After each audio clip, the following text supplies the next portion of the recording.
Assalamualaikum warahmatullahi wabarakatuh. Seperti janji saya di vlog sebelumnya, saya akan membahas soal penghasilan dan pengeluaran bagi Anda yang setuju mengenai pentingnya menjaga penghasilan dan menata pengeluaran. Jika Anda memiliki penghasilan rutin 20 juta dan 100 juta tidak rutin, bagaimana cara Anda mengelolanya? Ya, dari 25 orang yang saya tanya, rata-rata jawabannya sama. Dia akan mengatakan buat bayar biaya kebutuhan hidup, operasional bisnis, bayar hutang, sekolah anak, belanja istri tua dan istri yang baru. Ngarep daplek kan ini. Kan iku mulane arek wis tangan mundek iku apa kan. Maksudnya istri yang baru sadar kalau dia sudah tua. Nah, coba perhatikan. Bayar ini, bayar itu, belanja ini, belanja itu, termasuk golongan penghasilan atau pengeluaran sih? Pengeluaran kan? Sedangkan pertanyaannya bagaimana mengelola penghasilan?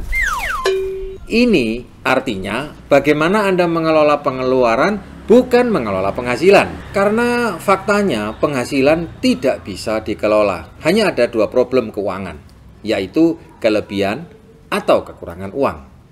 Karena itulah dia perlu dijaga agar tidak semakin berkurang.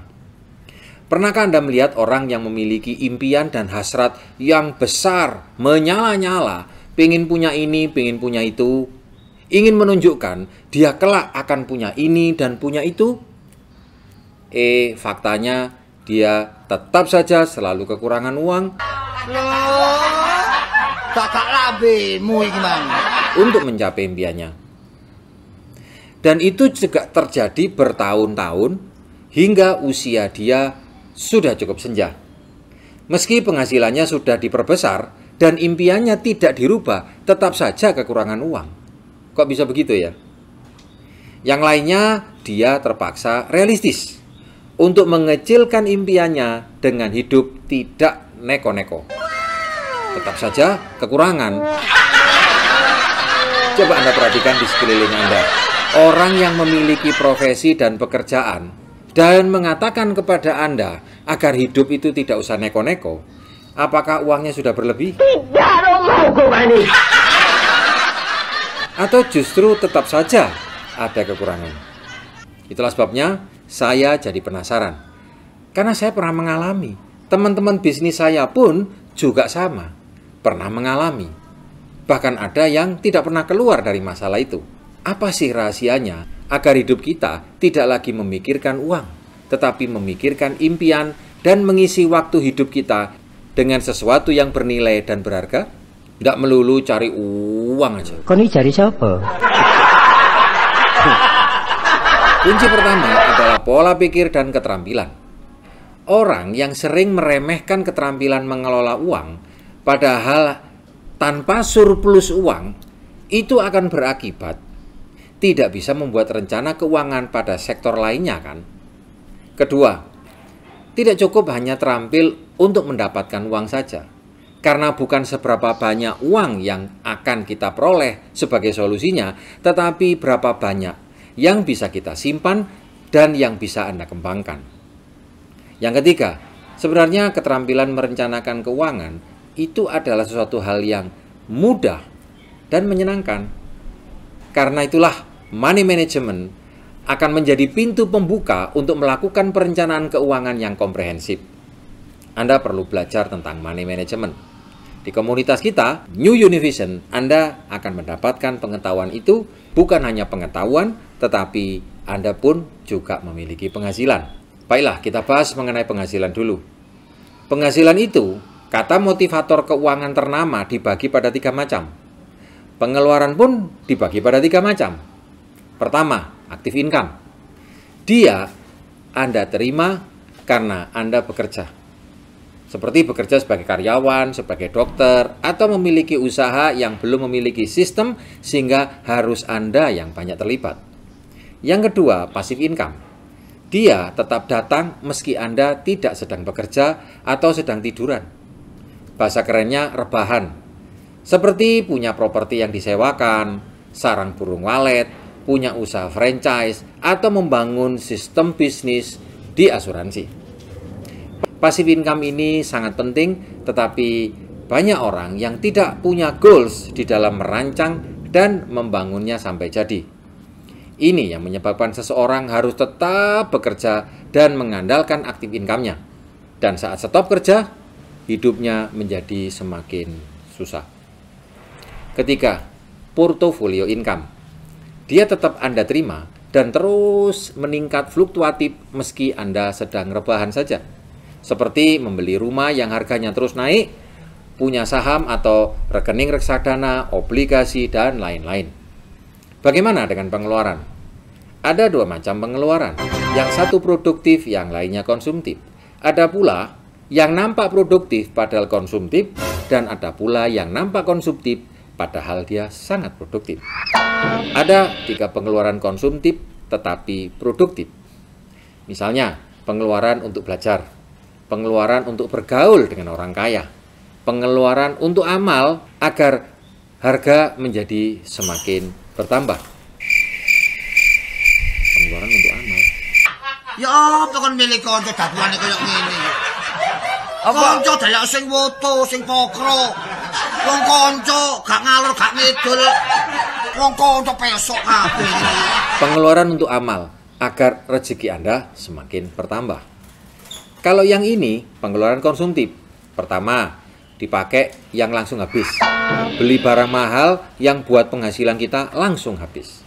Yang kedua, ada pengeluaran pasif atau passive spending. Dia tetap harus dibayar meski Anda rebahan. Seperti beli mobil mewah buat gaya-gayaan, punya karyawan terlalu banyak padahal kurang produktif. Yang ketiga, ada pula pengeluaran yang tidak nampak atau invisible spending. Anda tidur pun uang Anda hilang. Contoh faktor inflasi ekonomi, inflasi organ tubuh kita sendiri. Dia semakin tua, semakin lemah dan mudah lelah.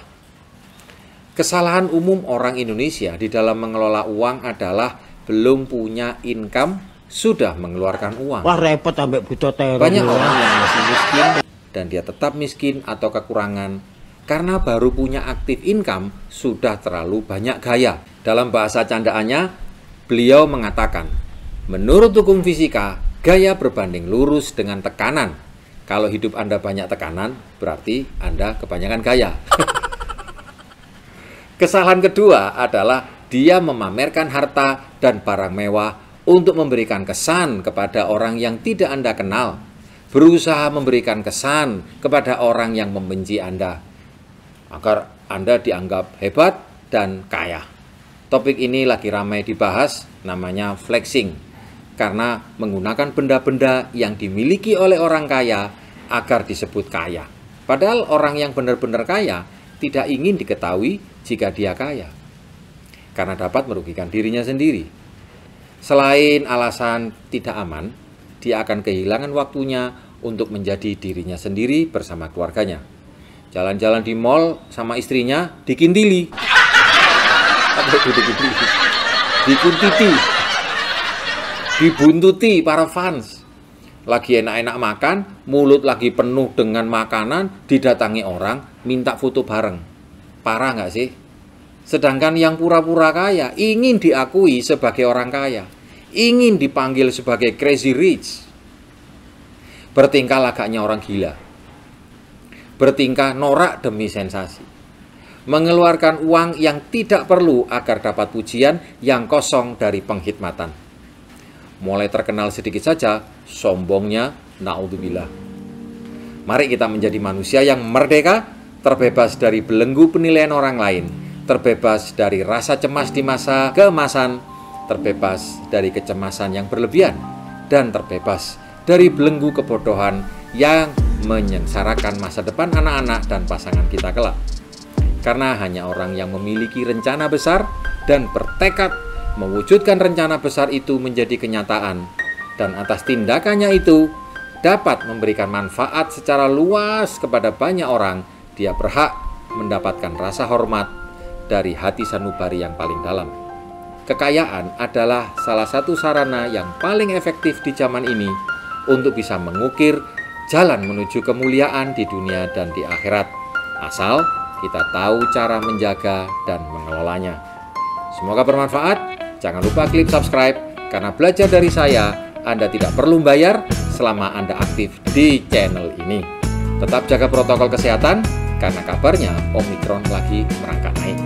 Jaga pikiran, jaga lisan, jaga tindakan, dan jaga hati Anda dengan klik subscribe dan nyalakan notifikasi loncengnya, karena rezeki seringkali datang tanpa permisi. Terima kasih. Assalamualaikum warahmatullahi wabarakatuh.